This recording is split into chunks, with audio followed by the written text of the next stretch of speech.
Sebab kau besertaku, ku tidak bimbang. Sebab Engkau Allahku, Engkau meneguhkanku, bahkan menolongku. Kau batu karangku, Yesus Tuhan. Yesus memegangku dengan tangan kananmu. Yesus memberiku kemenangan. Yesus memegangku dengan tangan kananmu. Yesus memberiku kemenangan.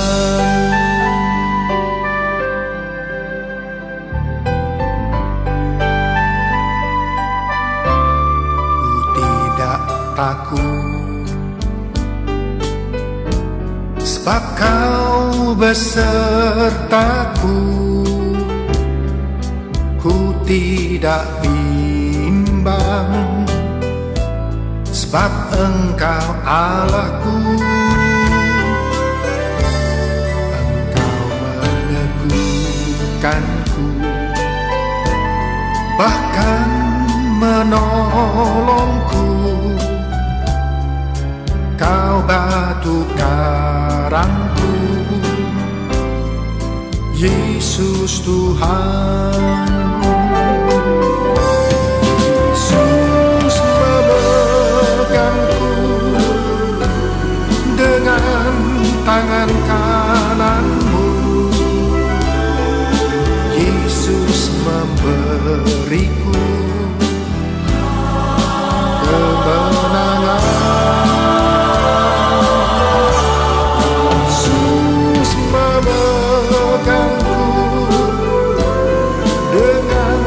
Tangan kananmu,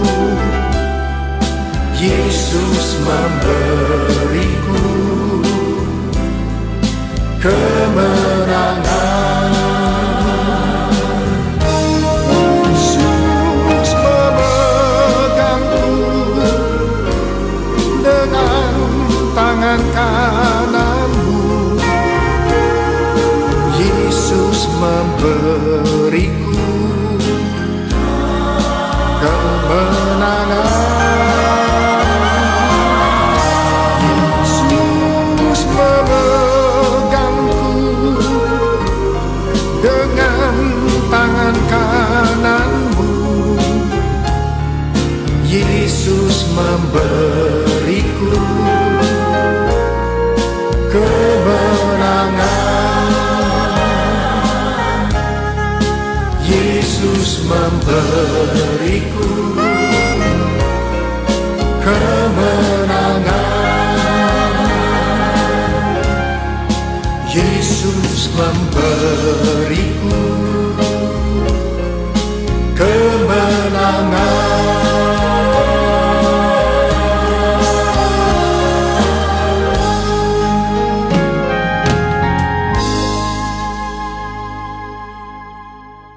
Shalom saudara-saudara, apa kabar?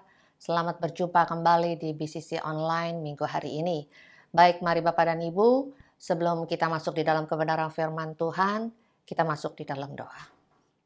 Bapa dalam surga, terima kasih untuk hari ini, terima kasih untuk pagi hari ini, terima kasih untuk hari yang baru yang Tuhan beri dalam hidup kami. Bapa, biarlah sepanjang hari ini yang Tuhan beri kesempatan satu hari lagi buat kami, dapat kami lakukan yang terbaik di dalam hidup kami. Apapun yang kami kerjakan itu adalah yang terbaik. Pada saat ini Tuhan, kalau kami bersama dengan keluarga kami akan masuk di dalam hadirat-Mu, kami akan mendengarkan kebenaran firman-Mu. Mari Roh Kudus, biarlah apa yang kami beri pada waktu ini adalah waktu yang terbaik. Hati kami, pikiran kami, seluruh keadaan kami pada saat ini kami serahkan ke dalam tangan Tuhan. Biarlah firman yang boleh kami dengar pada pagi hari ini boleh menjadi kekuatan bagi kami, boleh menjadi rema dalam hidup kami. Terima kasih Bapa, terima kasih. Di dalam nama Tuhan Yesus kami telah berdoa dan mengucap syukur. Baik, mari Bapak dan Ibu, kembali pada pagi hari ini kita akan belajar firman Tuhan yang saya ambil dari Mazmur 56 ayat 4. Mazmur 56 ayat 4 saya bacakan ya. Waktu aku takut, aku ini percaya kepadamu. Waktu aku takut, aku ini percaya kepadamu. Waktu aku takut. Firman Tuhan berkata, waktu aku takut. Takut terhadap apa? Masa depankah? Keadaan saat ini? Ketidakpastian yang ada? Hari ini kita ada, kita nggak tahu besok apa yang terjadi. Sakit penyakitkah? Keuangan? Pekerjaan? Pelayanan kita? Takut apakah kita bisa kembali hidup normal seperti dahulu lagi? Banyak ketakutan, rasa takut yang menghimpit di dalam kehidupan kita pada saat ini yang kita tidak tahu apa itu jawabannya. Karena kurang lebih kita sudah hampir masuk 2 bulan, kita hidup di dalam situasi yang tidak baik seperti ini. Semua rutinitas kita, semua kegiatan kita mendadak hilang dalam kehidupan kita. Bukan direncanakan, tetapi mendadak. Diregut, diambil dalam hidup kita. Ya kan? Bencana sakit penyakit COVID-19 ini yang kita alami sudah hampir 2 bulan ini berhasil menggerus rasa tenang banyak orang, termasuk saya. Gitu. Setiap daripada kita, bukan hanya bangsa kita, tetapi di seluruh belahan dunia yang ada, mereka berhasil penyakit ini menggerus rasa tenang banyak orang. Apakah adalah hal yang wajar apabila saat ini kita merasa takut? Saya katakan iya. Wajar dan sangat wajar sekali kita takut. Kalau kita tidak takut mungkin itu tanda tanya. Tetapi kalau kita ada rasa takut di dalam hidup kita pada saat ini, saya bilang itu adalah hal yang wajar dan hal yang sangat normal. Namun ingat, walaupun rasa takut itu adalah hal yang normal dan wajar, kita jangan sampai terlena dengan situasi itu. Kita jangan sampai terlena dengan rasa takut yang ada pada saat ini. Tinggal di dalam ketakutan itu bukanlah tempat kita sebagai anak-anak Tuhan. Tinggal di dalam ketakutan bukanlah tempat kita sebagai orang yang percaya. Kita harus bisa keluar dari rasa ketakutan itu. Bagaimana caranya? Ya kan, orang bilang gampang sekali untuk berkata keluar dari rasa takut, keluar dari rasa takut. Gimana caranya? Solusinya apa? Rasa takut adalah kata yang saat ini adalah hal yang biasa dikatakan oleh banyak orang. Setiap orang yang kita ketemu tidak ada yang tidak mempunyai rasa takut. Siapapun mereka, orang apapun mereka, kedudukan apapun mereka, taraf hidup yang seperti apapun mereka, cukup atau tidak cukup pun hidup mereka, semua terbiasa dengan kata rasa takut. Ya kan? Kita harus keluar dari zona ketakutan itu dengan cara apa? Belajar untuk percaya kepada Tuhan. Seperti di dalam Mazmur 56 ayat 4. Ayat yang sangat pendek dan sederhana, tetapi mempunyai arti yang sangat luar biasa. Mazmur 56 ayat 4 berkata begini. Waktu aku takut, aku ini percaya kepadamu. Mu-nya itu huruf besar, saudara-saudara. Mu-nya itu bukan huruf kecil. Bukan waktu aku takut, aku percaya kepada orang tuaku. Waktu aku takut, aku percaya kepada suamiku. Waktu aku takut, aku percaya kepada istriku. Tidak. Tetapi Tuhan katakan gini loh. Waktu aku takut, aku ini percaya kepadamu. Mu-nya itu apa? Percaya kepada Tuhan. Percaya kepada Tuhan Yesus. Waktu aku takut, aku percaya kepadamu. Dikatakan dengan bahasa sehari-harinya tuh seperti gini loh. Waktu saya takut, Saya mengambil keputusan untuk percaya kepada Tuhan. Bahasa sehari-hari seperti begitu, ya kan? Waktu saya takut, saya mengambil keputusan untuk percaya kepada Tuhan. Setelah saya percaya kepada Tuhan, apa yang harus saya lakukan? Ya kan? Bukan hanya kita berkata saya percaya kepada Tuhan, saya percaya kepada Tuhan. Tanpa kita mengambil langkah apapun, sikap apapun dalam hidup kita, kita hanya katakan saya percaya kepada Tuhan. Itu adalah hal yang sia-sia. Rasa takut itu tetap akan ada, ya kan? Tetapi kalau kita katakan waktu saya takut, saya mengambil keputusan untuk percaya kepada Tuhan. Berarti ada langkah-langkah apa yang harus kita lakukan. Keputusan yang pertama kita ambil adalah pada saat kita takut, kita percaya. Tetapi selanjutnya apa? Saya bagi di sini Bapak dan Ibu menjadi 4. Apa yang harus kita lakukan setelah kita berkata, Tuhan, waktu aku takut saat ini Tuhan, aku ini percaya kepadamu. Yang pertama saya katakan bahwa pada saat kita takut, pada saat kita percaya kepada Tuhan, langkah yang harus kita lakukan adalah berdoa.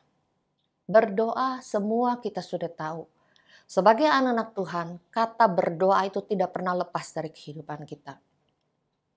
Ya kan?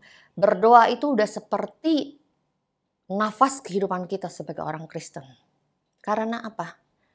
Doa itu adalah persekutuan kita dengan Tuhan. Bercakap-cakap dengan Tuhan. Berkomunikasi dengan Tuhan. Mengeluarkan apa yang ada di dalam hati kita ini kepada Tuhan. Kadang-kadang kita tidak bisa berkata kepada siapapun juga, baik itu orang tua kita, anak kita, suami kita, istri kita, gembala kita. Tetapi ada kalanya kita hanya bisa berkata-kata kepada Tuhan. Doa yang kata-kata yang tidak bisa kita ucapkan kepada sesama kita, hanya sanggup kita ucapkan kepada Tuhan. Itu yang dikatakan persekutuan dengan Tuhan. Karena apa? Kita merasakan bahwa doa itu adalah sesuatu hal yang penting. Karena doa itu saya catat berkata bahwa doa merupakan hak istimewa yang Tuhan berikan atau anugerahkan kepada kita. Setiap orang percaya yang memanggil dia Aba ya Bapa. Itu adalah hak istimewa. Yang berarti kalau hak istimewa, berarti kita sungguh-sungguh harus menghargai apa yang Tuhan beri. Kadang-kadang di dalam ketakutan kita, di dalam kekhawatiran kita, kita tidak bisa berkata apa-apa. Apa yang bisa katakan? Saya takut. Tidak bisa. Yang hanya bisa kita lakukan kadang-kadang hanya berdoa. Walaupun itu di dalam hati kita. Walaupun kita berdoa tidak dengan berteriak-teriak di dalam hati kita. Tetapi pada saat kita berdoa, ada satu kekuatan yang baru yang mengalir dalam hati kita. Ada satu ketenangan yang baru yang mengalir dalam hati kita. Karena apa? Karena doa itu merupakan hak istimewa yang Tuhan beri bagi kita sebagai anak-anaknya. Ya saudara, karena pada saat kita berdoa, kita menundukkan hati kita. Kita memusatkan pikiran kita. Dan kita berserah penuh kepada kedaulatan Tuhan. Kita berdoa, Tuhan, ini aku. Tuhan, ini ketakutanku. Tuhan, ini hidupku. Tuhan, apa yang ada di dalam masa depanku? Aku serahkan ke dalam tangan Tuhan. Walaupun kita berdoa, saya yakin dan percaya. Pada saat itu kalaupun kita tidak mendengar jawaban Tuhan secara langsung, tetapi satu yang pasti, rasa damai itu ada di dalam hati kita. Rasa tenang itu ada di dalam hati kita. Makanya Bapak dan Ibu, betapa pentingnya langkah yang harus kita ambil pada saat kita percaya kepada Tuhan itu adalah pertama berdoa. Ingat ya, karena berdoa itu adalah merupakan persekutuan kita dengan Tuhan. Berdoa merupakan waktu kita bercakap-cakap dengan Bapa. Dan yang terpenting, doa itu merupakan hak istimewa yang Tuhan beri dalam hidup kita. Hargai itu. Karena apa? Di dalam doa ada kekuatan yang luar biasa. Amin. Yang kedua adalah bersekutu. Langkah yang harus kita ambil pada saat kita berkata, Tuhan aku percaya kepadamu. Itu adalah bersekutu. Bersekutu itu apa? Bersekutu itu adalah berada di dalam satu komunitas yang saling menguatkan. Bersekutu itu berarti bahwa kita berada di dalam lingkungan yang tepat. Lingkungan yang apa yang tepat? Lingkungan yang memberikan hal-hal yang masukan yang positif. Lingkungan yang bisa menguatkan kita pada saat kita mulai jatuh. Lingkungan yang bisa menarik kita kembali kepada Tuhan pada saat kita mulai mundur. Lingkungan yang mengingatkan betapa banyaknya kebaikan Tuhan dalam hidup kita pada saat kita sudah mulai suam-suam kuku. Itu namanya bersekutu. Bersekutu bersama dengan teman-teman, saudara-saudara seiman. Biasanya kita bersekutu di dalam apa? Di dalam gereja itu kadang-kadang kita ada live, kita ada God's Night, kita berkumpul pada hari Minggu setelah ibadah, kita bercakap-cakap satu dengan yang lain, kita berbagi cerita, berbagi pengalaman, berbagi kesaksian yang saling menguatkan satu dengan yang lain. Tetapi saya tahu bahwa saat-saat ini hal itu tidak dapat kita lakukan. Karena apa? Ya kan? Kita ada peraturan bahwa kita tidak bisa berkumpul terlalu banyak orang.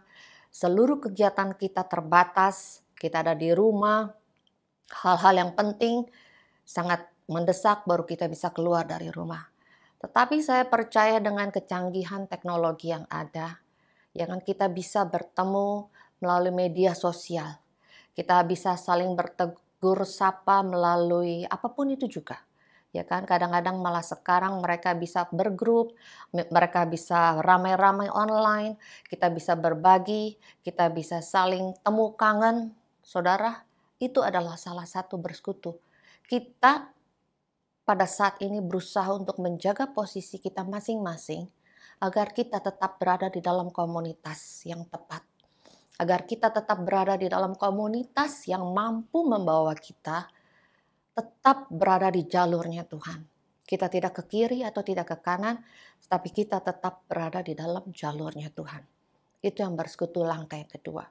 Dan yang ketiga itu saya catat adalah membaca firman Tuhan. Seperti kita katakan bahwa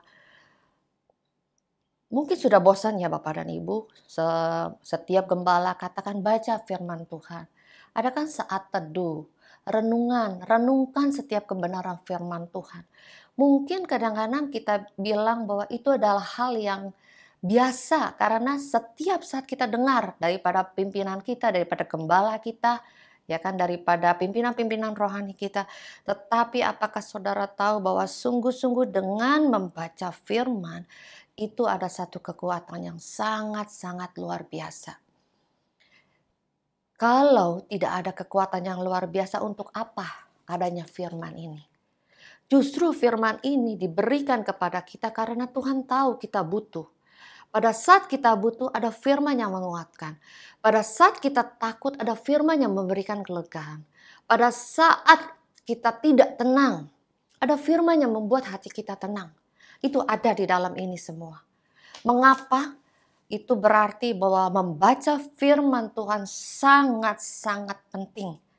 Ya kan? Contohnya di dalam Filipi 4 ayat 3. Saya bacakan ya Bapak dan Ibu. Filipi 4 ayat 3. Filipi 4 ayat 13. Ini hanya salah satu contoh saja. Sesuai dengan kita punya tema pada saat aku takut, aku percaya kepadamu. Filipi 4 ayat 13 dikatakan begini. Segala perkara dapat kutanggung di dalam Dia yang memberi kekuatan kepadaku. Ini hanya satu ayat. Tetapi satu ayat ini Bapak dan Ibu memberikan satu kekuatan yang luar biasa. Ini Tuhan yang berkata loh kepada kita. Segala perkara dapat kutanggung di dalam Dia yang memberi kekuatan kepadaku. Pada saat kita takut, pada saat kita membaca firman ini, kita akan berkata dalam hati kita, Tuhan itu akan memberikan kekuatan kepada kita. Kita bisa percaya bahwa apapun yang terjadi pada saat ini, ya kan, enak atau tidak enak, baik atau tidak baik, keadaan yang kita suka atau tidak suka, di dalam keadaan itu terletak kekuatan kita. Karena apa? Tuhan berkata, Tuhan yang akan memberi kekuatan kepada kita. Dan yang pasti yang Tuhan berkata, segala sesuatu yang terjadi tidak pernah melebihi kekuatan daripada kita. Ya, Tuhan pasti turut campur di dalamnya. Jadi Bapak dan Ibu, mulai hari ini, apalagi dengan banyak waktunya kita ada di rumah, mari kita belajar baca firman Tuhan setiap hari, melatih diri kita. Setiap mau waktunya pagi, siang, atau malam, terserah Bapak dan Ibu yang bisa mengaturnya sendiri. Kita membaca 1 pasal atau 2 pasal, itu dengan berjalannya waktu. Saya percaya kalau ini kita lakukan. Ambil momen pada saat ini kita ada banyak waktu di rumah. 10 menit, 15 menit, baca firman Tuhan. Walaupun awalnya itu susah. Awalnya itu sangat-sangat susah. Tetapi coba melatih diri kita, mendisiplinkan diri kita, buat bahwa membaca firman Tuhan itu adalah satu keharusan seperti kita harus makan. Ya, lama-kelamaan itu akan menjadi suatu kebiasaan yang baik. Ya kan? Itu menjadi satu kebutuhan. Dari kebiasaan menjadi satu kebutuhan. Setelah itu kita jalanin, itu akan menjadi satu kewajiban yang harus kita lakukan. Banyak-banyak kekuatan yang akan kita dapat. Banyak-banyak Tuhan yang akan berkata kepada kita melalui kebenaran firman Tuhan yang kita baca. Amin. Yang keempat, yang pertama tadi adalah kita berdoa. Yang kedua, kita bersekutu. Yang ketiga, kita membaca firman Tuhan. Yang keempat, minta tuntunan dari Roh Kudus. Kita buka di Yohanes 14 ayat 26. Saudara-saudara.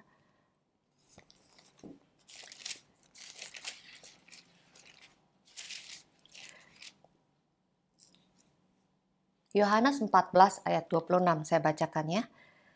Tetapi penghibur yaitu Roh Kudus yang akan diutus oleh Bapa dalam namaku, dialah yang akan mengajarkan segala sesuatu kepadamu dan akan mengingatkan kamu akan semua yang telah kukatakan kepadamu. Saya ulangi lagi ya Bapak dan Ibu, Yohanes 14 ayat 26. Tetapi penghibur yaitu Roh Kudus yang akan diutus oleh Bapa dalam namaku, dialah yang akan mengajarkan segala sesuatu kepadamu dan akan mengingatkan kamu akan semua yang telah kukatakan kepadamu. Roh Kudus itu memiliki peranan yang sangat penting bagi kita setiap orang yang percaya. Dikatakan bahwa Roh Kudus yang akan diutus oleh Bapa dalam namaku, dialah yang akan mengajarkan segala sesuatu kepadamu dan akan mengingatkan kamu akan semua yang telah kukatakan kepadamu. Jadi Roh Kudus itu yang berperan menuntun, mengajar, dan mengingatkan kita untuk selalu melakukan segala sesuatu seturut dengan kehendak Bapa. Ya kan? Roh Kudus itu akan memberikan kekuatan kepada kita. Roh Kudus yang akan memberikan hikmat kepada kita. Apa yang harus saya lakukan pada saat keadaan ini? Apakah kita harus berdiam diri aja tanpa melakukan segala aktivitas yang ada? Roh Kudus itu yang akan memberikan masukan-masukan. Hayu, apa kamu gak mau coba lakukan belajar memasak? Belajar apapun juga. Kadang-kadang Bapak dan Ibu di dalam keadaan situasi saat ini, itu kadang-kadang kita itu ditekan sampai ada talenta atau ada satu kebisaan yang di dalam diri kita yang selama ini kita tidak tahu. Dengan keadaan pandemi ini tuh, segala sesuatu itu ditekan, dipres sampai akhirnya menghasilkan, oh ternyata saya bisa kok ya. Oh saya bisa ya, ternyata saya bisa masak, saya bisa membuat kue. Atau oh ternyata saya itu bisa loh menjadi seorang businesswoman atau berjualan. Ada aja caranya, bagaimana caranya ternyata kok bisa ya saya lakukan itu secara online. Itu Roh Kudus yang memberikan hikmat. Roh Kudus yang memberikan kepintaran kepada kita. Karena apa? Karena Roh Kudus itu adalah penolong bagi kita. Roh Kudus itu Tuhan berikan sebagai penolong. Pada saat kita senang, Roh Kudus itu ada. Pada saat kita susah, Roh Kudus itu ada. Pada saat kita sedang ketakutan, Roh Kudus itu ada. Pada saat kita sedang sakit, Roh Kudus itu pun ada. Jadi Roh Kudus itu yang mengcover seluruh kehidupan kita sebagai anak-anak Tuhan. Jangan pernah merasa sendiri. Jangan pernah merasa bahwa ini saya Tuhan. Tidak ada satupun yang bisa mengerti apa maunya saya. Apa kehendak saya. Ingat Bapak dan Ibu, ada satu pribadi yang pasti akan mengerti diri kita 100%. Itu adalah Roh Kudus.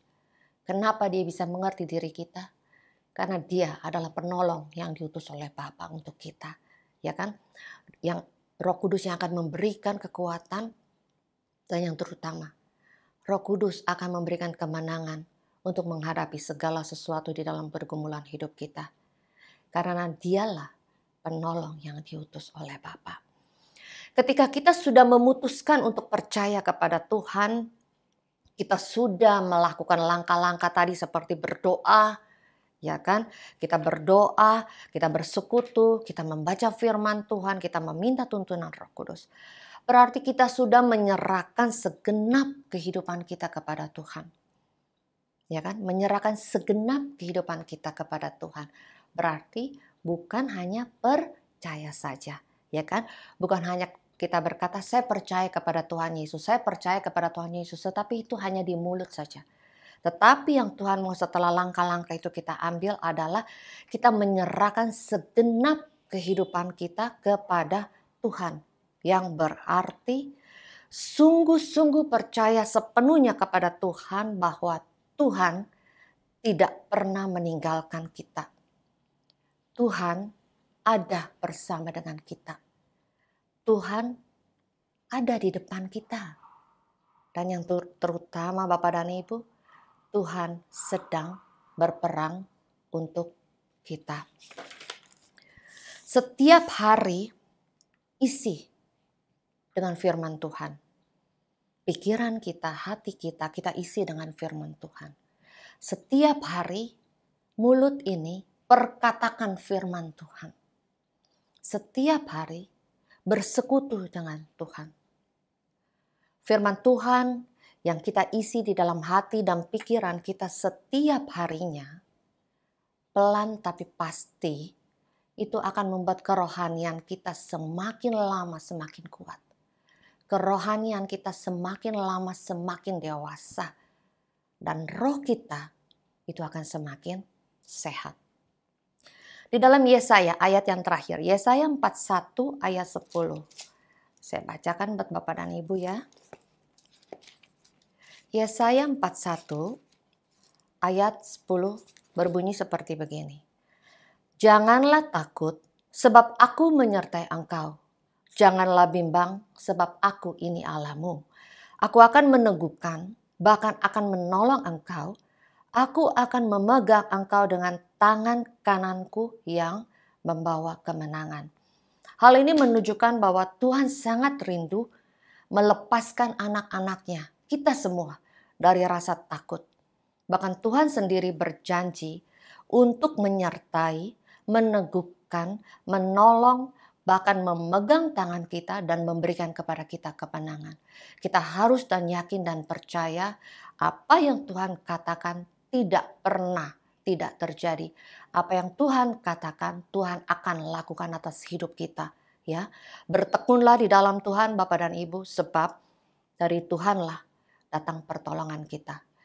Kalau semua itu kita lakukan, maka seperti ayat yang pertama, Mazmur 56. Saya bacakan lagi. Waktu aku takut, aku ini percaya kepadamu. Waktu aku takut, aku ini percaya kepadamu. Itu akan menjadi kekuatan yang sangat dahsyat di dalam hidup kita. Saya percaya Bapak dan Ibu melalui renungan firman pada pagi hari ini, ada sesuatu rema yang kita dapat.